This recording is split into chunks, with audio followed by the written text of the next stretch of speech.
Olá a todos, espero que estejam bem, muito bem-vindos. Estou muito contente por voltar a gravar mais conversas com graça. Hoje uma muito especial, que já tinha aqui este pedido para fazer há algum tempo e acho que ainda bem que o convite foi feito agora, já com uma distância para algumas coisas que foram acontecendo. É a Madalena, é a minha prima, as nossas avós, minha materna e paterna da Madalena são irmãs, e é com muito, muito gosto, Madalena, que te tenho aqui na reabertura das páginas com graça, não só por aquilo que vamos falar da tua filha Carminho e do diagnóstico que teve de leucemia, mas de grande parte do teu percurso, porque de facto és uma mulher incrível, já não somos miúdas, e acho que são várias coisas que tens e que adorei conhecer ainda mais nestes dias, que fazem com que tu com o André consigam estar a levar a vossa família e a fazer este caminho de uma maneira que tenho certeza vai inspirar quem nos ouvir, e acho que o tempo que vamos ter vai ser pouco para tantas coisas que temos que falar. Por isso, muito obrigada. Obrigada eu. Por estares aqui. E se calhar começamos mesmo pela pergunta da praxe. Como é que foi a tua infância, Madalena? Ora, a minha infância acho que foi ótima. É a primeira coisa que me ocorre dizer.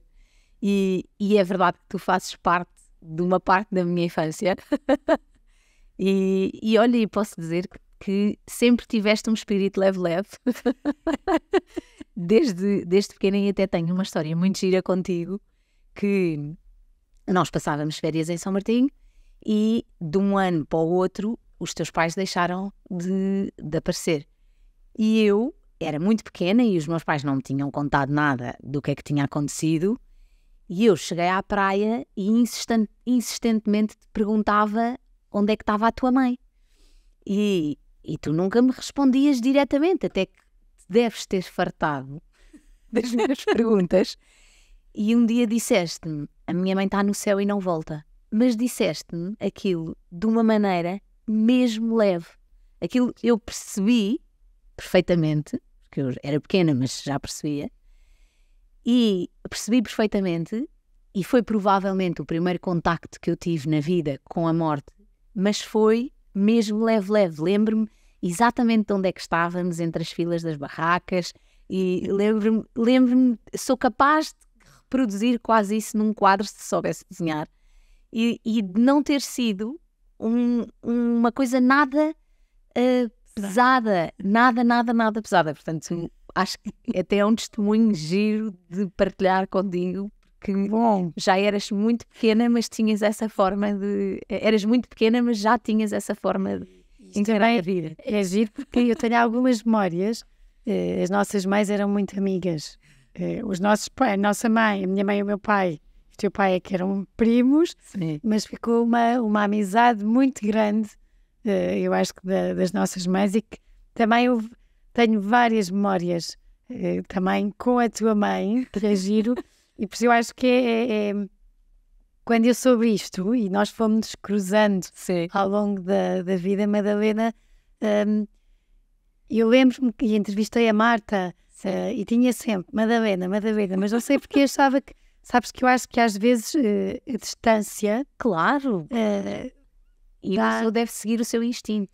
E acho que hoje estou mesmo contente, mesmo muito contente, e vinha no carro e mandava dizer, então, mas como é que é o teu dia hoje? E eu assim, olha, sabes quem é que vou entrevistar? E eu disse um ou dois nomes, eu, não, a Madalena, sim, a Madalena, filha do tio Luís. E eles são muito assim, querida Ticas, porque eu acho que temos aqui várias pessoas à volta que, sem dizerem nada, queriam que nós conversássemos. A tua irmã Carminho também disse, eu sempre disse que a Madalena... De facto, Madalena, para mim que estou de fora e que te foi vendo, eu acho que tu com os anos ganhaste imensa leveza, posso estar enganada, e é engraçado ver o teu percurso e que de repente foram acontecendo tantas coisas, e a Madalena que eu conhecia, de uma miúda mais se calhar irrequieta, mais... De repente, pelo que eu ouvi a preparar e pelo que vou ouvir hoje, acho que estás mesmo uma mulher muito segura de ti e com uma leveza muito grande e muito assertiva e com um andar para a frente. Eu acho que também vês os problemas e tornas leves. E queres é andar para a frente. E por isso, aqui... tiveste uma infância, que acredito que tenha sido leve, mas depois, para quem não te conhece, uma família grande, Sim. São 4 irmãos, mas os vossos pais divorciam-se. Sim. Como é que foi? Eu acho que na altura em que os meus pais se divorciaram, eu sou a mais velha e, portanto, para mim era uma coisa que era possível de acontecer. E a seguir vem o meu irmão, o Luís, que eu por acaso nunca lhe perguntei, mas eu acho que ele também saberia que era uma coisa que poderia acontecer. E depois o Manel e a Carminho, acho que viveram isto de uma maneira completamente diferente, não é? E na altura do divórcio, eu acho que...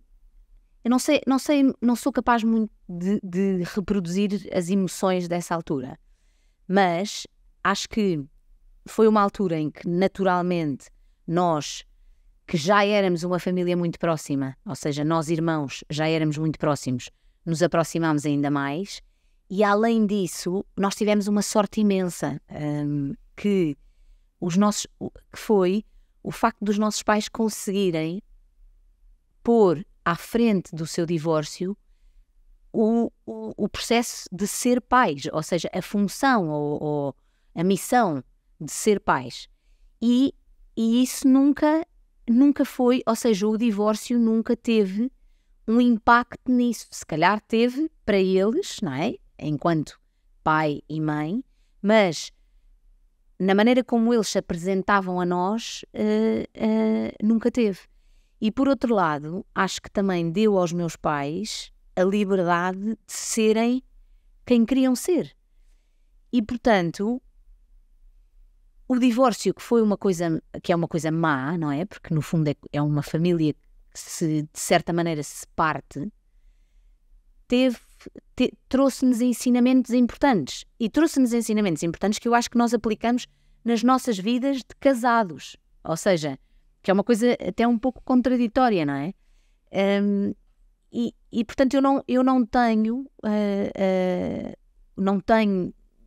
tenho tristeza por isso ter acontecido, porque acho que a minha mãe e o meu pai, quando se casaram, não queriam divorciar-se nunca ao longo da sua vida, e o que tinham como objetivo era manterem-se juntos, mas acho que não foi algo que nos trouxesse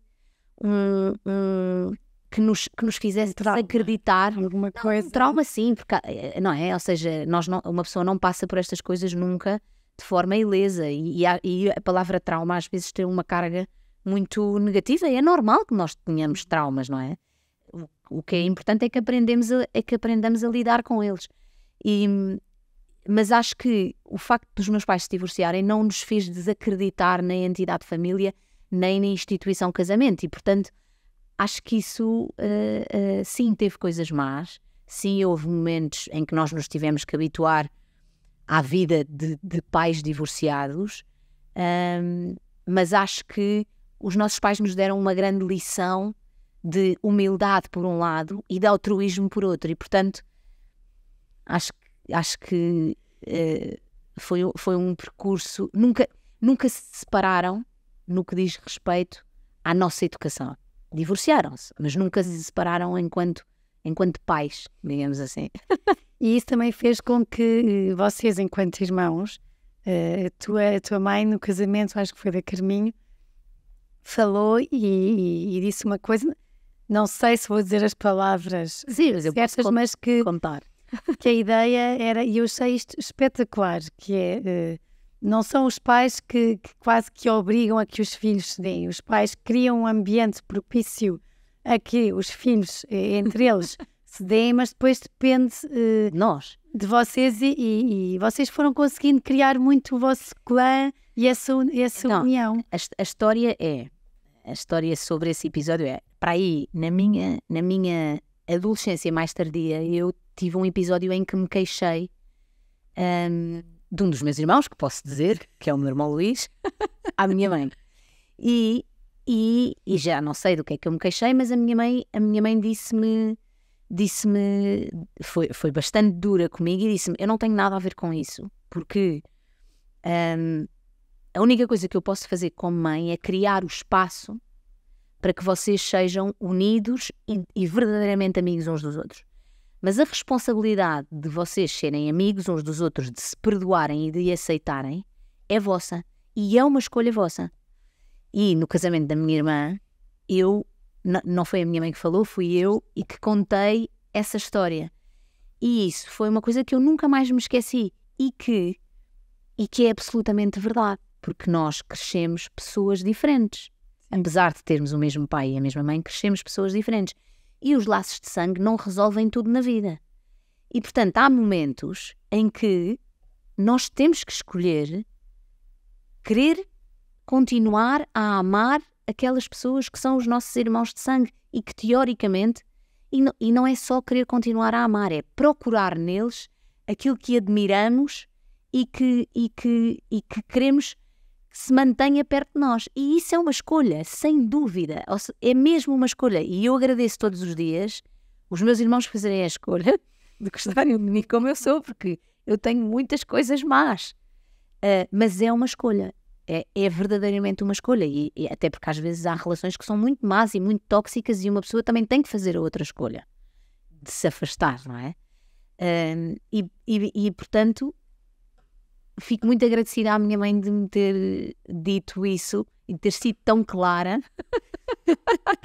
E depois tu, achei imensa piada, porque a falar com a Carminho disse: Ticas, os nossos pais, e eu falo disto às vezes com amigos, nunca precisaram de nos bater para nos educar.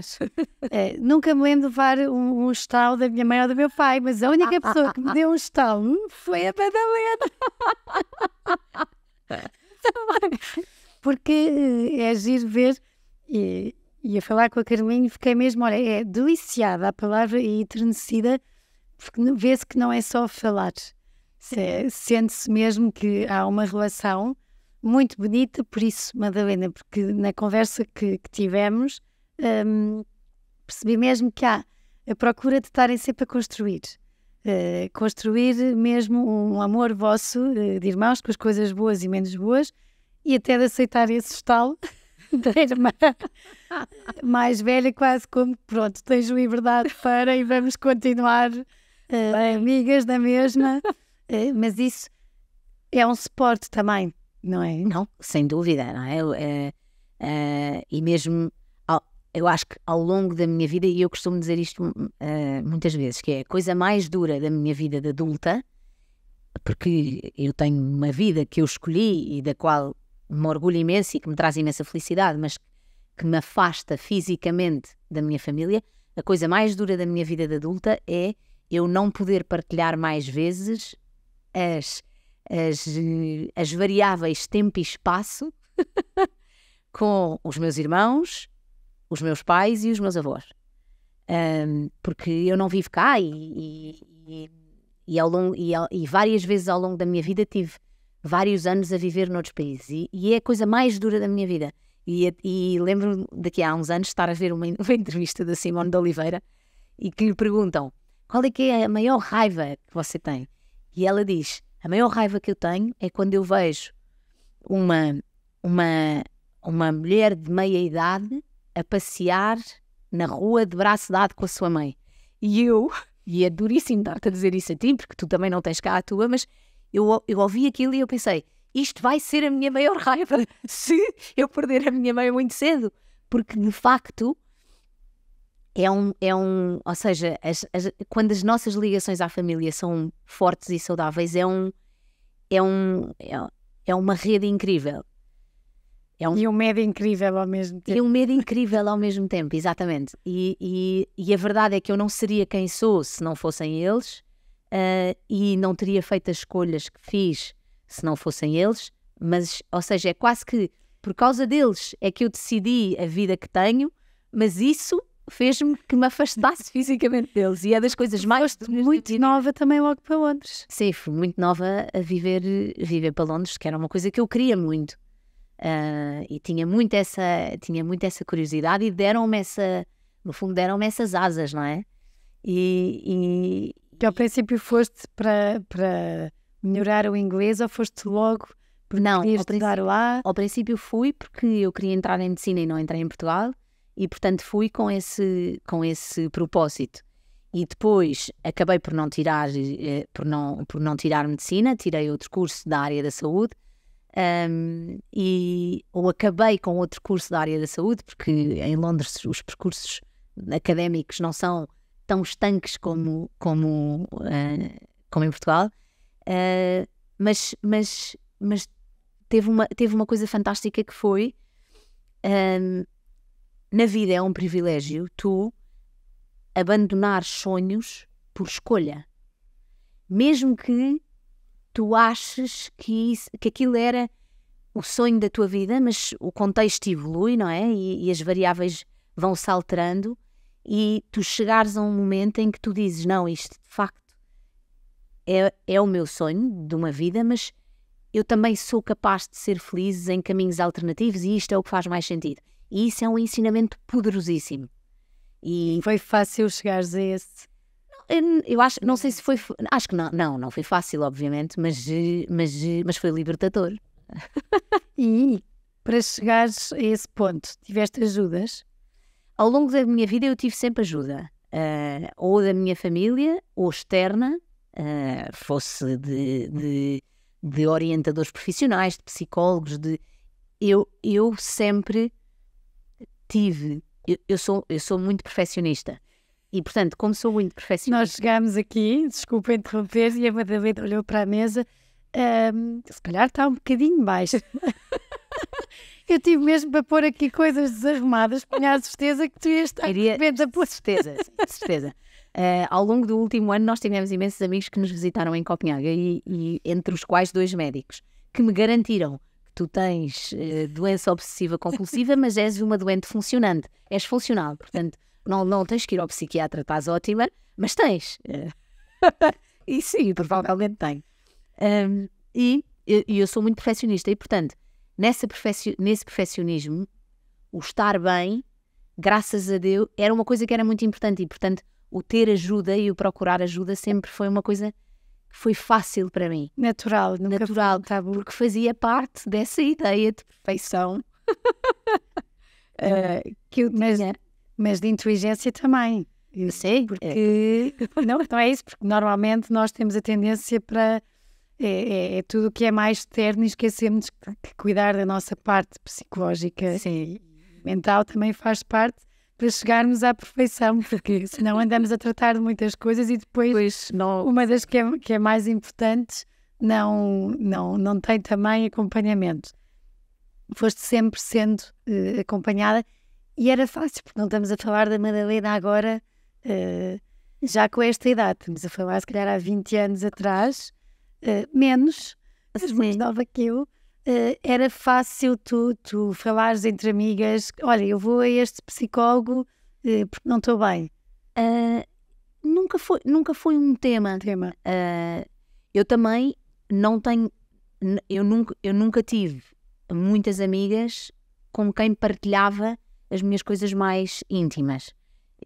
Eu, de facto, gosto de partilhar, mas com as pessoas certas.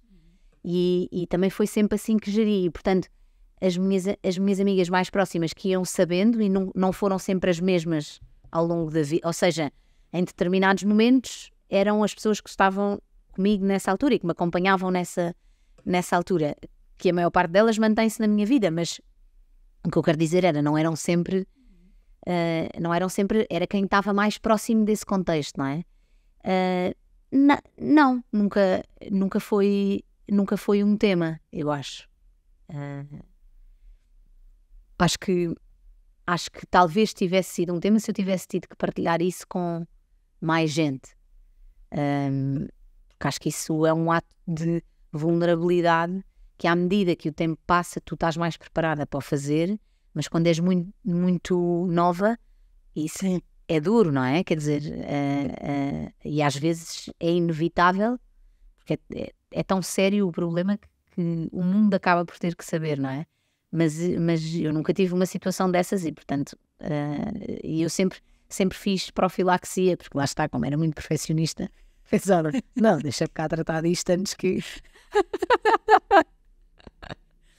E neste caminho, como é que entra o André na tua vida? Então, eu e o André conhecemos-nos porque trabalhámos os dois na mesma empresa durante um determinado tempo. E foi assim, trabalhávamos na mesma equipa e foi assim que aconteceu. E até eu conheci o André até numa altura muito gira da minha vida, que foi uma altura em que eu tinha feito as pazes com o estar sozinha, que tinha tido um ano antes, um ano e meio antes, mais ou menos, um amor que eu achava que era o último e o derradeiro, e tinha feito mesmo as pazes com isso, tinha feito, está tudo bem, neste momento aquilo que eu quero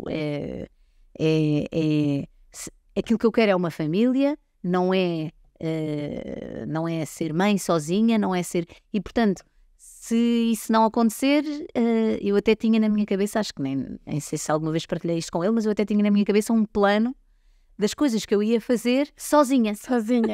Das viagens que eu ia fazer, porque é uma das coisas que eu tenho imensa, até na educação das minhas filhas, tenho imensa preocupação, que o sentido para a sua existência não se resuma na maternidade e não se resuma no processo de construir uma família. Porque eu acho que podem existir tantos propósitos para a nossa existência na Terra, que isso é uma coisa fantástica, sem dúvida, mas não é o culminar das coisas. E eu tenho uma grande amiga minha que é solteira, e eu estou-lhe sempre a dizer: é muito importante que tu permaneças na nossa vida, na vida das minhas filhas. Quer te cases, quer não te cases, que aconteça tudo o que te acontecer. Mas é muito importante eu ter esse exemplo de perto de alguém que, apesar da dureza que é estar sozinho, conseguiu encontrar um caminho de felicidade. Portanto, nunca nos deixes... Não. Mas isso é espetacular, porque eu acho que há muitas coisas que nós crescemos a ouvir e que ficam em nós. Felizes para sempre. Claro. O casamento, a família. Claro. E para as mulheres é verdade, principalmente para as mulheres, porque temos um ritmo biológico que parece que de facto é isso. Se não arranjar um namorado, se não casar, se não tiver filhos, não estou dentro do que é suposto e deixam de viver. Parece que já não vai ser tão feliz. Então desperdiçam uma parte grande da vida à procura disso. E eu estou sempre a dizer espero que ela ouça isto, porque ao falar disto, ela sabe quem é que eu estou a falar, e estou sempre a dizer, estou sempre a dizer, nunca desapareças e acompanha-nos sempre, na nossa família tu tens sempre um lugar, porque tu és o melhor exemplo que eu tenho de uma pessoa que nunca deixou de se procurar e de se querer encontrar, que nunca deixou de se querer superar, e que não deixa, porque ela está de boa saúde e feliz, e isso é, e não significa que não tenha momentos infelizes, claro que tem, mas eu digo isto muitas vezes e acredito muito nisto. E a ti, Madalena, o que é que a maternidade te trouxe? No que é que te mudou? Eu não sei no que é que a maternidade me mudou, não sou capaz de responder essa pergunta, mas eu, desde que tive filhos, que respondo: existe uma linha que separa a maternidade da insanidade. Que é tipo uma cópia daquele anúncio da internet de banda larga há não sei quantos anos. E eu acredito mesmo nisto. Eu acho que ainda bem que os nossos filhos não sabem aquilo que nós somos capazes de fazer por eles, porque é insano. E portanto, eu acho que de facto não se resume a amor. E portanto, eu não sei responder o que é que me mudou, mas dou-te esta resposta, que é a melhor que eu tenho para dar. E isso vou pegar aqui também para termos tempo para falarmos. Sim, claro. do que é suposto. Como é que é, enquanto mãe de uma primeira filha, de repente perceberes que a Carminho sofre de uma leucemia? Como é que foi esse processo e como é que foi o processo? Tu também que estás nesta área, se calhar mais facilmente do que eu, Ticas, se recebesse umas análises no telemóvel, olhava para aquilo e não... Como é que foi isto, de repente estar tudo bem e de repente ter que se abrir aqui um novo capítulo? Para já, eu acho que há uma coisa que o André resume este processo de uma maneira muito positiva, que é: nós recebemos uma má notícia e depois dessa má notícia só recebemos boas notícias. E isso ajudou, não é? Sendo que num processo de tratamento de uma doença oncológica tudo pode correr mal, não é? E a nós também tudo poderia ter corrido mal e ainda coisas más podem acontecer. Mas receber uma notícia dessas, eu nunca questionei. Há uma coisa que eu tenho muitos defeitos, de facto, mas há uma coisa que eu sou muito boa. Eu sou muito boa a virar páginas. E quando se tem que avançar no livro da história da nossa vida, eu sou ótima a virar essas páginas. E, portanto, quando eu recebi essa notícia, para mim esse era o propósito dos próximos meses. Tanto que eu lembro-me de... eu, de facto, percebo, e até é engraçado porque os médicos não têm tempo para perceber o quanto nós percebemos dos assuntos. E sobretudo no contexto do sistema de saúde, do nosso sistema de saúde, não têm mesmo. Porque há poucos médicos, há poucos recursos, há poucos enfermeiros, portanto, eles têm uma forma que é standard de abordar as famílias e ponto final. E não há depois, quando a relação evolui, eles conseguem adaptar, mas no início aquilo é igual para todos. E eu estava e o que aconteceu foi, a Carminho eu não a sentia bem já há mais ou menos uma semana, e na escola também não a sentiram bem, e aquilo foi tudo numa semana estranha, porque a minha avó, mãe do meu pai, tinha morrido na semana anterior e nós estávamos na Suíça e eu não tinha conseguido voltar da Suíça para ir ao enterro e, portanto, tive que voltar da Suíça para ir para ir à missa do sétimo dia e no dia da missa do sétimo dia a minha família foi toda jantar junta e eu queria ir, porque ainda para mais não tinha estado no enterro. E tinha a Carminho que não estava bem e eu disse que não, eu não vou jantar, eu vou com a Carme para o hospital. E fui com a Carme para o hospital e hoje em dia eu tenho várias pessoas que conheço, médicas, e que estavam de urgência nessa noite e que acharam logo a Carme má pela cor e pelo não sei o quê. O mesmo que eu achava, mas elas preocuparam-se. E fizeram-lhe análise e as análises vieram logo péssimas, mas eles não fizeram um diagnóstico automático de leucemia. E eu, na sala da urgência, lembro-me perfeitamente, a médica chamou-nos, abriu as análises à nossa frente, que é uma coisa que não se deve fazer, deve-se abrir antes dos doentes entrarem, e ela levantou e disse-me assim: eu vou só ali ao computador do lado porque este não está a funcionar bem. E eu tive a certeza que aquilo estava mal e que aquilo era uma médica nova que precisava de ir confirmar aquilo que estava a ver com outra médica. E vem com a sua colega mais velha, que me diz: nós temos aqui uma coisa, a sua filha está com uma aplasia medular. E eu automaticamente perguntei: mas ela tem uma leucemia? Não sabemos, mas é grave, o que ela tem é grave. Ou seja, ela basicamente estava-me a dizer: a medula dela não está a funcionar como deve ser, o que nós vemos é grave, mas não sabemos ainda se é uma leucemia. E eu, ok, vamos esperar. Mas na minha cabeça, naquele momento, foi quando eu achei que a Carme tinha leucemia. E foi quando eu confirmei, para mim, passado umas horas elas vieram-me dizer: encontramos células do cancro, tem um nome muito específico, mas é indiferente estar aqui a dizer isso agora. Mas isto tem que ir, mas amanhã de manhã falamos. Mas para mim, tanto que na manhã seguinte, logo muito cedo, o pediatra dela, que na altura trabalhava na Estefânia, veio ter connosco e nos confirmou o diagnóstico e disse, para mim não há dúvida nenhuma, ela tem uma leucemia, vai ser agora transferida para o IPO.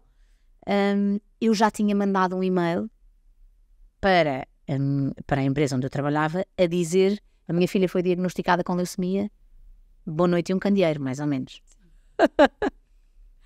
E lembro-me de ter escrito isso e de ter pensado, eu estou a mandar este e-mail e isto não é só a notícia de que a minha filha está doente, isto é o primeiro é o primeiro evento de uma série de eventos que significam que a minha vida vai mudar. Porque eu sabia que ia ficar sem trabalho. No minuto em que eu enviei aquele e-mail, eu sabia que ia ficar sem trabalho, pelo contexto que a empresa estava a viver, pelo aquilo que se estava a passar. Eu sabia que isso ia acontecer. Eu sabia que nós não íamos para Copenhaga, porque era suposto irmos dentro de 2 semanas, ou seja, de mudarmos a nossa vida por causa do trabalho do André para lá. Portanto, eu de repente soube que nós não vamos. E portanto, é de facto avassalador. Agora, se fizermos um fast forward, e é avassalador para uma mãe, e é avassalador. Eu nestes momentos não tenho muito jeito para contar estas notícias, não é? Portanto, eu contei à minha família por mensagem do WhatsApp. Mandei uma mensagem no WhatsApp a dizer: a Carmen tem leucemia. Estou bem a rir. E acho que foi a melhor maneira, porque dei a toda a gente tempo de digerir isso. O meu irmão Luís foi ter comigo automaticamente ao hospital. O Manel já lá tinha estado, porque tinha-me ido levar o computador para eu informar o meu dito chefe que aquilo estava a passar. E o André também soube por mensagens do WhatsApp, porque nós estávamos internados e nós tínhamos um chat com uma amiga, com uma prima do André que é médica, e portanto aquilo foi tudo no WhatsApp. E o André não estava em Portugal, e no dia a seguir a Carmen é transferida para o IPO, e nós chegamos ao IPO, e chegar ao IPO, infelizmente, e hoje em dia tenho a certeza disso, porque tenho uma experiência completamente diferente no Hospital de Copenhaga, é arrasador. E é arrasador. E mais uma vez, toda a gente que me recebeu do ponto de vista humano foi absolutamente extraordinário, mas o cenário em que tu entras é um cenário de guerra, literalmente de guerra, porque não há uma forma de receber os doentes numa sala à parte, não há espaço para isso, não há condições físicas para isso, e portanto nós entramos num hospital de dia em que estão milhares de doentes oncológicos. E a mim aconteceu-me uma coisa giríssima, que foi ao lado da Carmen estava uma criança, que hoje em dia está ótima, graças a Deus, mas que naquele dia estava no meio dos seus tratamentos e estava muito mal. Provavelmente tinha uma infecção, acho que tinha uma infecção, que eu entretanto conheci a mãe. E eu pensei uma coisa horrível, eu estou aqui com a minha filha e estou ao lado de uma criança que está a morrer. Isto foi o meu pensamento. E não estava, e ela está ótima hoje em dia, e vai à escola e está super forte e tudo, mas isto é a imagem que tu recebes, porque não existe estrutura para estes doentes serem recebidos. E tens uma enfermeira que vem ter contigo e que está contigo e focada em ti, ao mesmo tempo que está a dar quimioterapia a não sei quantas crianças ao mesmo tempo. Aquela experiência é um cenário, e isto é uma coisa que eu nem nunca partilhei. Estou pela primeira vez a partilhar e estou a correr o risco da próxima vez que for ao IPO receber olhares muito, muito desagradáveis de ter sido tão crua na partilha desta experiência, mas de facto...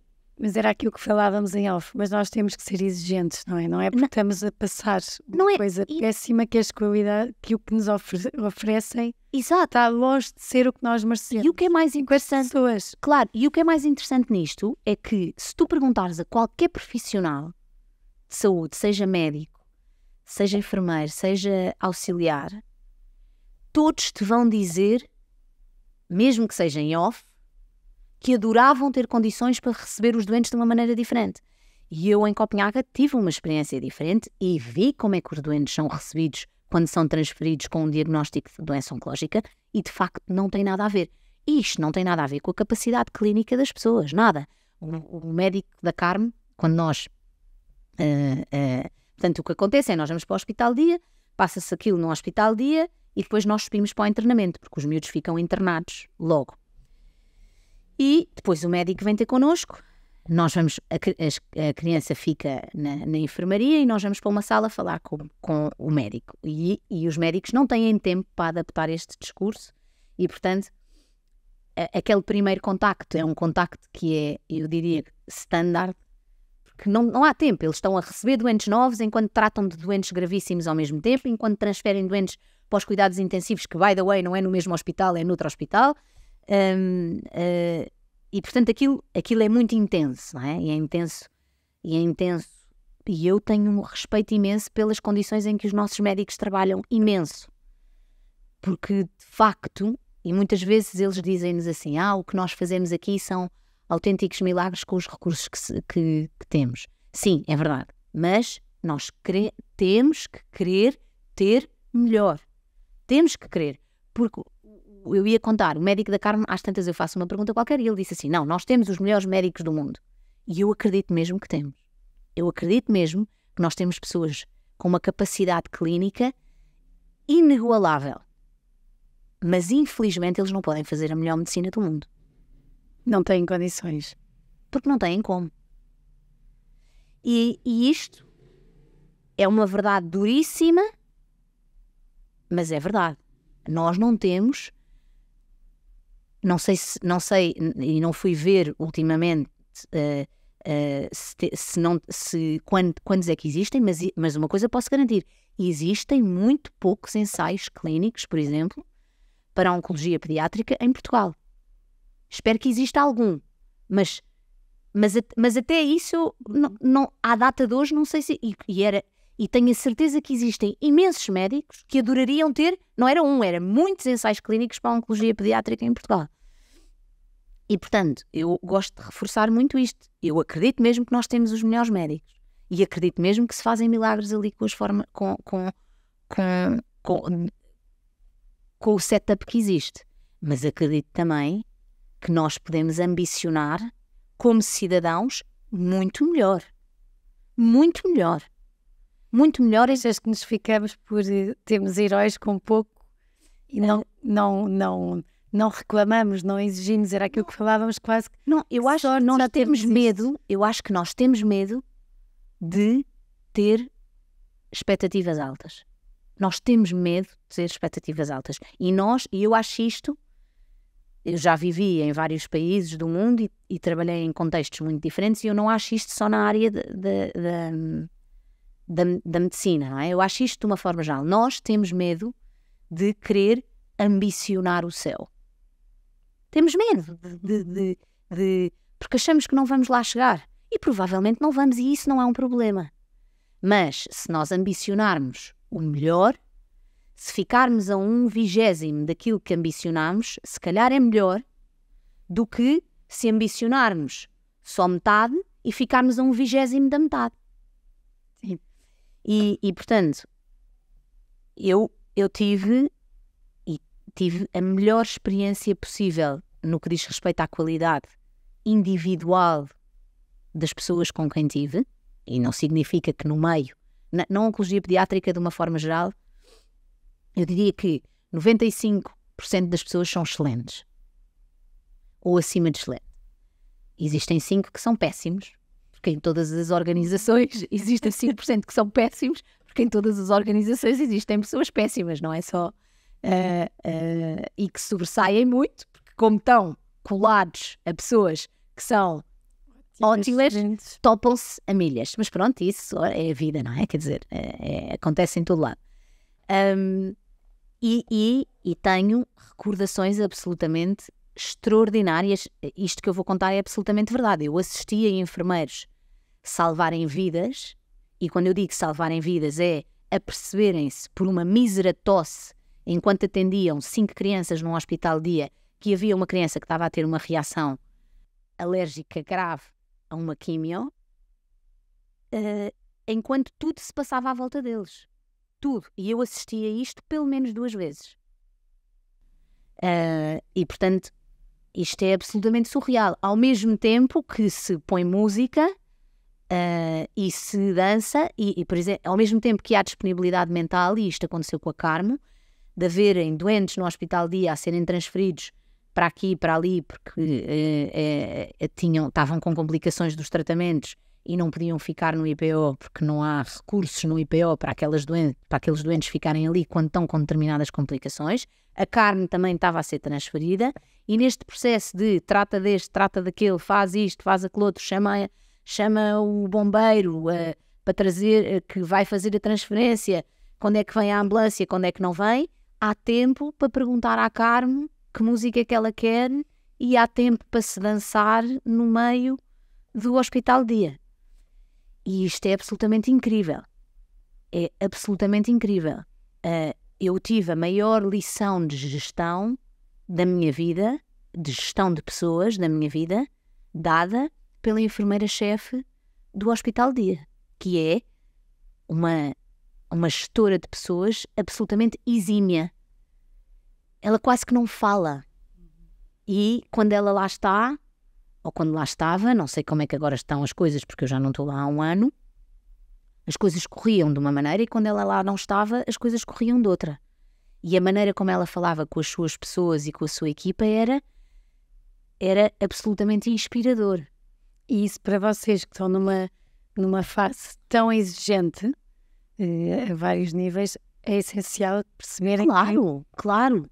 E ao mesmo tempo, aquilo que eu mais tenho medo é que todas estas pessoas, porque eu vi muita gente sair do IPO enquanto lá estive, eu vi muitos enfermeiros irem-se embora, a quem eu não perdoo, digo já, porque se ouvirem este podcast, não estão perdoados, sobretudo não estão perdoados se saíram abandonando uma coisa em que acreditavam e saíram porque as condições não eram boas, porque os ordenados não eram bons, porque não conseguiam cumprir outros sonhos da sua vida, e não sou capaz de perdoar, não é eles diretamente, mas não sou capaz à estrutura, não sou capaz de perdoar. Ou seja, se saíram porque não estavam felizes, claro, mas se saíram e deixaram para trás uma parte de si, não sou capaz de perdoar. E eu vi muita gente, eu vi isso acontecer e vi gente muito triste por se ir embora, e inclusive vi gente que saiu e que voltou. Achas, Madalena, que agora que em Portugal, na área da saúde, temos que ter sorte com quem nos ficar em frente? Acho, e eu acho que nós tivemos imensa sorte com o médico que nos calhou. Embora eu acho que nós tivemos imensa sorte com o médico que nos calhou, mesmo, eu acho que, como diz o André, nós tivemos uma má notícia e a seguir tivemos só boas notícias, e o médico que nos calhou foi uma das boas notícias, que eu acho que é uma pessoa que está acima da excelência, porque tu tens 2 tipos de médicos, ou melhor, tens 3 tipos de médicos, na minha opinião, como cuidadora de um doente oncológico. Tens uma percentagem baixíssima, que são aqueles que não deviam estar a fazer aquilo, e graças a Deus é uma percentagem quase inexistente. Tens os que são absolutamente excelentes, mas aquilo não é a vocação máxima da sua vida, mas são excelentes e indiscutível e fazem um trabalho absolutamente excelente e não há palavras. E depois tens aqueles que estão acima da excelência, que são pessoas que encontraram, e isto acho que encontraram o espaço onde podem brilhar e onde podem ser absoluta luz técnica e humana. E é uma coisa engraçadíssima, porque eu ao longo da minha vida profissional eu conheci centenas de médicos, centenas, se não milhares, e na oncologia pediátrica tu tens uma concentração de pessoas que fazem aquilo por verdadeira vocação, e isso é uma coisa que é absolutamente comovente, é quase como encontrares um padre ou um monge do Tibete ou um rabi, para não estar a focar numa religião em particular, que se entrega àquilo de corpo e alma, e isso é, e o mesmo acontece com a enfermagem, e isso é absolutamente comovente, e eu comovi-me várias vezes de assistir a conversas entre médicos e doentes desse nível, e que para além de serem excelentes humanamente com os seus doentes, têm um amor absoluto pelo aquilo que estão a fazer, e isso é absolutamente extraordinário. Sentes que... Mas acho que é preciso ter sorte, na tua pergunta, acho que é preciso ter sorte com quem te cruzas, acho que é preciso não teres medo de fazer perguntas. Eu estava-me a rir quando tu perguntaste se nós tivemos sorte. Sim, nós tivemos sorte, mas eu acho que o médico da Carmo me deve ter achado infernal até se apaixonar por nós. Fizeste muitas perguntas. Viste todas as análises? Não vi porque não as tinha, porque isso é outro tema, mas podemos falar dele. Mas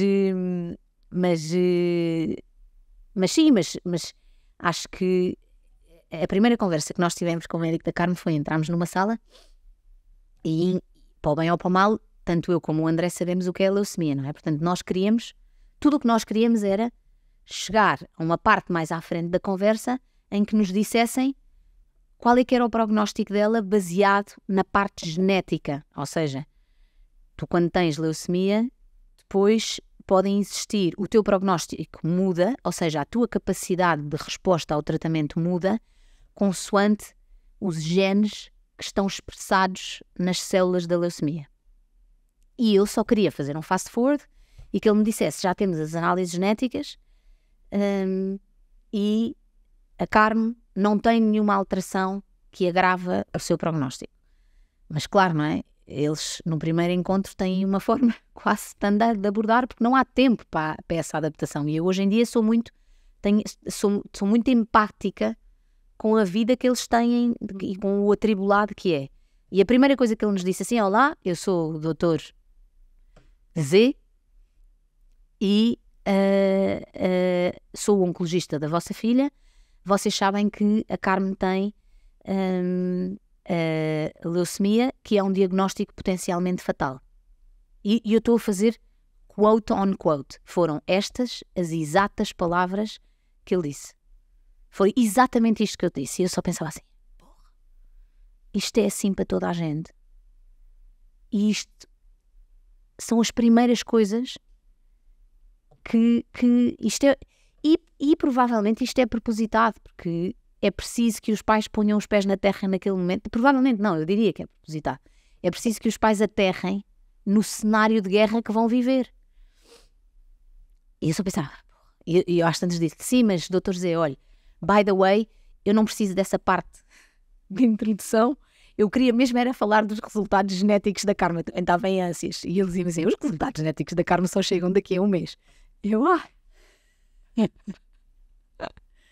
está bem, pronto, então a coisa foi andando e de facto eu tenho uma admiração profunda pelo médico da Carmen, e é engraçado que nos calharam duas pessoas com um perfil muito parecido, quer em Portugal, quer em Copenhaga, sendo completamente diferentes, têm um perfil muito parecido, porque eu não faço ideia das orientações religiosas destas pessoas, mas uma coisa eu posso te garantir: se não têm fé em alguma coisa, enganam-me muito bem. Porque são pessoas, e não são todas assim.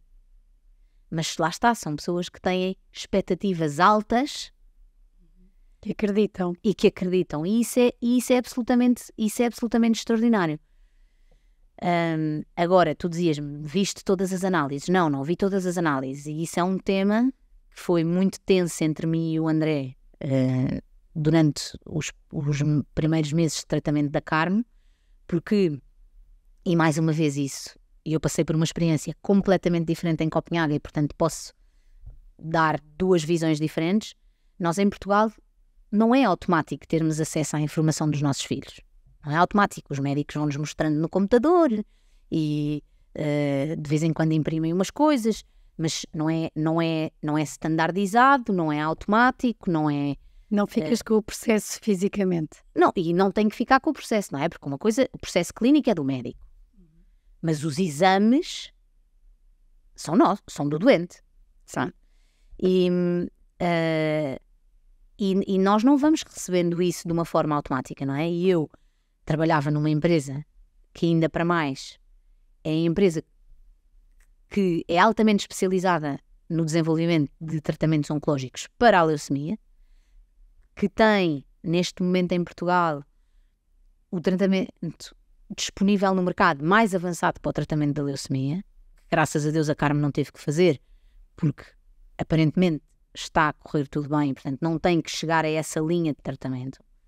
E portanto eu tinha muitos médicos, investigadores mundiais, responsáveis pelos ensaios clínicos destas drogas, a mandarem mensagens a dizer: manda-me as coisas da tua filha para eu te descansar, porque de certeza vamos acreditar que ela tem o melhor prognóstico e que tu tens as probabilidades do teu lado, manda-me as coisas. Eu não tinha nada para mandar. Nada, eu não tinha nada para mandar. E o que eu queria era... Então, a tensão entre mim e o André era... Eu estava no hospital e, portanto, não tinha coragem de enfrentar aquela wall, aquela estrutura e pedir as coisas e exigir as coisas, e queria que o André viesse de Copenhaga, tipo de espada na mão, e fosse pedir as coisas para ontem. E portanto nós tivemos um momento ali em que aquilo era altamente tenso entre nós, porque eu dizia: não, mas eu quero os exames, porque eu quero passar isto ao meu colega não sei o quê, porque eu quero ouvir o que ele tem para dizer. E o André dizia: mas eu não consigo, eu não tenho. E era tensíssimo. Entre mim e o André aquilo era tensíssimo. Era quase um... E não devia ser, não é? Nem sequer devia ser um tema. E nem sequer devia ser um tema. Mas pronto, e em Copenhaga nós vivemos um cenário completamente diferente, que é: se nós quisermos, podemos ver tudo. E claro, cada pessoa é diferente. E há pessoas que não querem ver. Tu dizias há bocado em off, que eu adorei, que é um bom médico, partilha. Não tem medo de partilhar o conhecimento e claro, que tem em mãos, não é? Claro, e que eu digo isto eu digo isto e eu até fico nervosa a dizer isto, porque tenho medo de ir ao IPO. A Carme quer muito ir ao IPO. E eu tenho medo de ir ao IPO e de ser olhada de lado quando isto for para o ar, porque parece que, de alguma forma, parece que eu sou mal agradecida, ou que eu... Sabes que não, eu pelo menos não sinto nada. Eu acho que, e concordo inteiramente naquilo que dizes, és exigente. E quando dizias que há aquela linha que não te transformaste numa... Sim. Enquanto quando foste mãe, mas há aquela linha em que nós, enquanto mulheres, ficamos insanos. Sim. Eu acho que é isso. Enquanto mãe, tu exiges e sabes e não vejo, eu não estou a sentir como uma crítica. Sim. É como uma exigência, porque vês um potencial gigante ali de pessoas, claro, de mão de obra, por assim dizer, de pessoas excelentes que acreditam, mas depois não têm, o sistema em si quase que bloqueia muitas coisas e não permite. E de facto, não tenhas medo de ir ao IPO. Eu acho que e de facto, tu estás a ser, acredita que estás a ser uma voz da maioria das pessoas que estão lá e que não podem, como tu, enquanto mãe, que não és médica e não és enfermeira, dizer tudo aquilo que tu estás a dizer. Acho que te vão abraçar da mesma maneira e se calhar até mais. Eu espero que sim, porque se há pessoa que acredita na potencialidade daquelas pessoas, sou eu. Eu acredito mesmo. E eu acredito que nós podemos ter o inimaginável. Eu acredito que nós podemos ter um centro de hemato-oncologia pediátrica num hospital em que existe uma unidade de transplante de medula dedicada aos doentes pediátricos. acredito que nós podemos ter uma unidade de hematologia pediátrica num hospital em que existem cuidados intensivos e que os doentes, quando precisam de intensivos, não têm que ser transferidos de ambulância. Acredito que nós podemos ter uma estrutura em que temos o dobro dos médicos e o dobro dos enfermeiros e em que cada doente pode ter não só um médico, como também um enfermeiro dedicado, que é o que eu tenho na Dinamarca, e que faz a maior diferença, porque, meus amigos, who runs the place são os enfermeiros. É verdade. Quem faz a bola rolar no dia-a-dia são os enfermeiros. E, portanto, nós termos uma pessoa de contacto que é um enfermeiro e depois nós achamos, mas eles partilham toda a informação. Sim, é verdade, partilham toda a informação, mas o quão bom seria que cada família pudesse falar sempre com o mesmo enfermeiro? O quão bom! Porque é um tema e queria perguntar, daqui a um mês recebes as análises genéticas, mas quando se tem um diagnóstico destes, e mesmo sendo tu, Madalena, uma pessoa que é boa a virar a página e é boa a ver as coisas boas da vida, muito mais, há uma coisa que é menos positiva, vamos trabalhar, mas isto é uma situação em que é vida, morte, como disseste, a primeira coisa que o médico disse é, isto é fatal. Como é que é gerir quando tens uma filha, enquanto mãe, enquanto mulher, enquanto tanta coisa, gerir esta proximidade de agora já não estou a ir para as análises, claro, de isso vem daqui a um mês, é mês a mês, é dia a dia, como é que de repente depois consegues, porque ao mesmo tempo a tua vida diária não para, com os teus irmãos, com tudo, não para. A vida segue, não é? A vida segue sempre, nada para. E portanto, era preciso tratar da logística dos outros, os outros nem sequer escola tinham em Portugal, portanto era preciso arranjar uma escola para as outras crianças, era preciso organizar logisticamente a nossa vida. Nós temos muita sorte, não é? Porque a minha irmã voltou da Holanda, estava a estudar na Holanda e voltou e disse, a partir de agora eu faço isto online.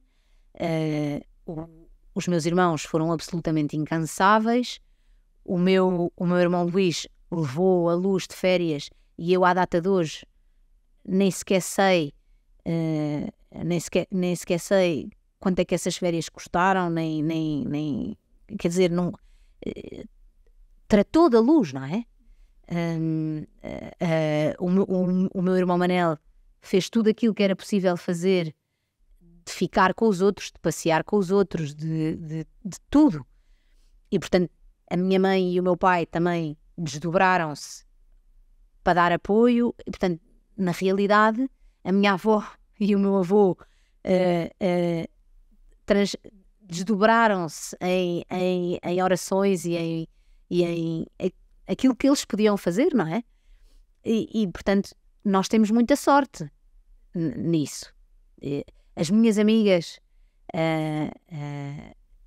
foram absolutamente incansáveis e mais ainda foram de um tato incrível, não é? Porque é quase como me soubessem ler e sabiam quando é que tinham que estar e quando é que não tinham que estar e quando é que deviam ligar e quando é que não deviam ligar. E portanto, a vida segue sempre. E ao longo deste... Eu acho que uma das coisas que eu aprendi ao longo deste processo é, por um lado, a pedir ajuda e, por outro, a aceitar ajuda. E a ajuda vem dos sítios mais incríveis. E vou-te contar 2 ou 3 histórias absolutamente extraordinárias. Então, a primeira foi, eu estava para aí 2 ou 3 dias a seguir, eu cruzo-me no hospital dia com o pai de uma criança que infelizmente morreu e que eu conheço há muitos anos, porque as nossas vidas já se tinham cruzado noutros caminhos, e que me pergunta como é que vocês estão, como é que vocês estão a passar por isto, que ajudas é que têm, que não sei o quê. E eu perguntei, e vocês, como é que vocês passam por isto, ainda para mais porque eles estavam num processo de uma leucemia que tinha voltado e, portanto, duríssimo. E este pai, que tenho a certeza que não se lembra, mas disse-me assim, o mais importante é que eles estejam felizes. E o meu papel para além de assegurar que o meu filho recebe os melhores tratamentos possíveis, é estar bem para que ele esteja feliz. E para mim aquilo foi tipo, este é o meu papel. Para além de assegurar e de ter a certeza que ela é tratada o melhor possível, é tratar e assegurar que ela é uma criança feliz e que não se perde para a leucemia. E isso foi a missão que eu levei durante o processo de tratamento da Carme, que foi, aconteça o que acontecer, a minha filha tem que ser uma criança feliz. E eu acho que isto, imagina, tu teres a oportunidade de poderes fazer esta escolha é um absoluto privilégio, porque tu cruzas-te com pessoas ali que nem sabem como é que vão chegar ao dia a seguir, porque logisticamente aquilo é absolutamente impensável. O peso de andar com uma criança para trás e para a frente para o IPO, dos tratamentos, das quimios, das análises, e portanto, agora, eu gostava, mais uma vez, que todos os pais que têm filhos com uma doença oncológica pudessem, para além de se focar nos cuidados, os pais são uma parte integrante do processo, pudessem dizer, não, o meu foco é a felicidade do meu filho ou da minha filha. E porque isso é absolutamente crucial para o processo. E a Carminha ela fez um desenho espetacular. Não foi? Sim. Que eu recebi e acho que eu depois não sei se isto dá para mostrar ou não o desenho. Não, podes mostrar. Acho que quando eu recebi, na altura, a Madalena enviou, mas não vi logo, de repente parei, vi 2 vezes e fiquei, que espetáculo! Porque, enquanto mãe, de outros parabéns, e ao André também, eu acho que o contexto familiar para a Carminho tem que estar a ser mesmo espetacular, porque o desenho que ela fez, em que está ali muito bem descrito tudo o que passou e cada elemento descreve que tem sido o caminho que a tem ajudado quando ficou doente a ultrapassar tantas coisas, que é espetacular, e os desenhos dizem imenso daquilo que as crianças são e que sentem, e isto porque também não temos muito mais tempo mesmo para te dar os parabéns, porque de facto neste caminho que não é leve, não é impossível ser, e acho que tudo o que é situações limites exigem muito de nós e exigem, não sei, mas uma força interior para cada dia ter a normalidade, para tu conseguires também ser mãe dos outros com normalidade, gerires. E aqui, acabando e antes de fazer as últimas 3 perguntas, eu queria mesmo, porque não tive tempo de tocar neste assunto e de te deixar a ti contar, mas acho espetacular do que fui ouvindo enquanto mãe de família. Tu podias ter continuado em Lisboa, no IPO, com a estrutura dos teus irmãos, com a estrutura dos avós, e enquanto mãe de família, também fizeste tudo para conseguir entrar em Copenhaga com o André, porque, e estou a falar por ti, mas tirando tudo o que me disseram, porque tens um sentimento muito de família, que a família nuclear é para estar junta. E eu acho isso um exemplo, acho mesmo espetacular, porque apesar de se calhar as condições no hospital de Copenhaga serem outras, como tu dizes, há coisas que vais perdendo cá, que sentes que um dia, quando deixares de ter aquela imagem da tua mãe a abraçar-te no jardim, as duas a passearem juntas, não vais gostar, mas sentiste que a família tem que estar junta e fizeste tudo para isso, ainda que a saber que em tantas coisas ia ser mais exigente. E eu acho que isso é espetacular. Vou dizer porquê, porque eu cresci também com os meus avós, que viveram 72 anos casados, e o meu avô sempre me disse assim: ticas, marido e mulher é para dormirem juntos. A família, o casal tem que dormir junto todos os dias. Não faças isso de um no lado e outro no outro, porque vão ser a base. E eu, quando estava a ouvir isto, entre muitas outras coisas, achei espetaculares e não tendo tempo para te deixar partilhar isso, queria-te mesmo dar os parabéns por isso, Madalena. De facto, há de ser muito mais exigente e as visitas não são a mesma coisa. E dar-te os parabéns a ti, mas também ao André, porque de facto tem que ser uma família com todos os defeitos que todos temos, mas acho que nisto são espetaculares e a Carminho é feliz de certeza, porque senão eu não tinha visto o desenho incrível que transmite tanta coisa, mas acima de tudo isso, que a Carminha é uma criança emocionalmente muito bem gerida, para pôr em desenho tudo o que está ali. E por isso queria-te mesmo dar os parabéns e continuas a ser tão exigente contigo e com aquilo que queres para os teus. Porque quem me dera a mim também que tantos pais e tantos irmãos e tantos tios tivessem essa exigência que tu tens. Isto agora, para terminarmos, porque já estamos mesmo em cima da hora, as 3 perguntas finais. Qual é que foi um dos momentos mais leves que tiveste na vida? Na vida ou Na vida. Na vida. O momento mais leve que tive na vida.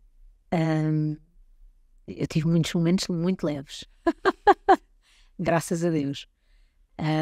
Mas acho que o momento, que eu posso dizer que foi sem dúvida leve, foi quando nós mudámos para Copenhaga. Nós mudámos antes mudámos no sábado e no domingo era Páscoa. E claro, não houve tempo para preparar a Páscoa. E eu lembro-me de ter os meus filhos a correr à volta da nossa mesa de casa de jantar de Copenhaga, ainda com a casa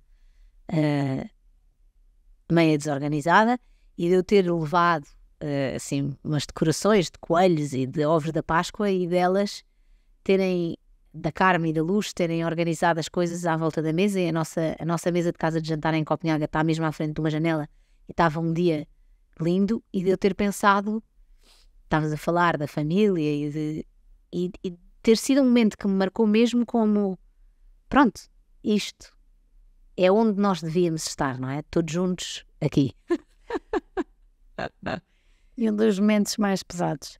Um dos momentos mais pesados. Olha, estranhamente, não te vou dizer o diagnóstico da Carme, mas um dos momentos mais pesados da minha vida foi quando neste processo eu fiquei sem trabalho. Porque, como é que eu vou resumir isto em tão pouco tempo? A empresa onde eu trabalhava não fez nada mal. Fez tudo bem.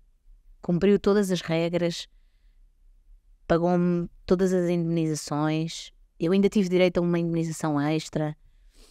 Durante o processo eu tive direito a 3 meses em que não estava nem de baixa, nem de licença sem vencimento, ou seja, eles deixaram-me não trabalhar e continuaram a pagar. Fez tudo bem. Mas, sendo a empresa que leva a bandeira do cancro pediátrico e que leva a bandeira da leucemia pediátrica, custou-me muito que me tivessem deixado ir sabendo aquilo que eu estava a passar. E durante muito tempo eu encarei isso como, isto é uma grande oportunidade, vais-te reinventar profissionalmente e estás-te a ir embora porque era mesmo isto que tinha que acontecer. E hoje em dia penso, provavelmente é uma grande oportunidade, provavelmente eu vou-me reinventar profissionalmente, mas a verdade é que ao fim de 2 anos de teres uma filha em quimioterapia, tu estás de ressaca.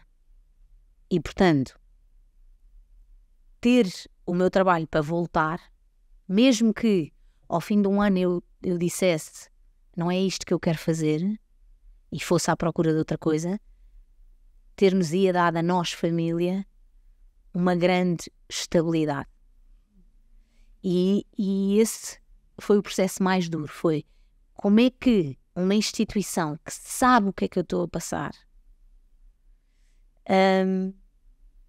me inclui num processo de reestruturação e eles não fizeram nada de mal. Atenção, eu seria muito injusta se tivesse a dizer que eles me trataram mal. Eles não me trataram mal. Mas isso custou-me imenso. E passado uns meses houve uma outra empresa, uma grande empresa farmacêutica também, que lançou um programa internacional para os seus empregados com doença oncológica ou para os seus empregados que tivessem marido, tivessem o cônjuge com uma doença oncológica ou um filho, em que lhes dava 12 meses. E eu pensei, porra, mas porquê é que não era esta a minha empresa? Porquê, não é? Porquê que isto... Eu que nunca questionei nada, nunca questionei o tratamento da Carmen, a doença, nunca questionei nada, aquilo questionei. E posso-te contar muito rapidamente, durante este processo de reestruturação, tu tens que procurar uma nova posição dentro da empresa. E eu fiz entrevistas, e fiz várias entrevistas a partir do hospital, e fiz várias entrevistas depois de estar noites sem dormir. E não fiquei, e provavelmente ainda bem que não fiquei, porque não teria sido a coisa certa, mas aquilo custou-me mesmo, caramba, eles não estão a fazer nada de mal, eles não estão a ultrapassar nenhuma lei, eles até me deram 3 meses de ordenado sem eu ter que trabalhar, até me deram uma indemnização extra, mas e eu até pensava nisto não só focada em mim, mas pensava nisto como quantas mais pessoas estarão a passar por isto, não é? Quantas mais pessoas? Os pais de doentes, existe um estudo feito nos Estados Unidos que nos diz que entre 50% a 60% dos pais, um dos pais perde o emprego. E isto é avassalador. É? Para a família e também para a pessoa, porque muitas vezes nós precisamos do nosso trabalho. Sem dúvida, não é? Para a família e para a pessoa. Para a família e para a pessoa. E isso foi provavelmente... E tu também, por tudo o que eu ouvi, também és uma profissional de excelência, por isso imagino... Isso também... provavelmente, se perguntas-me o momento mais pesado da minha vida, eu acho que é esse. A vida tem graça? Tem imensa. Obrigada, Madalena. Mesmo, por esta conversa.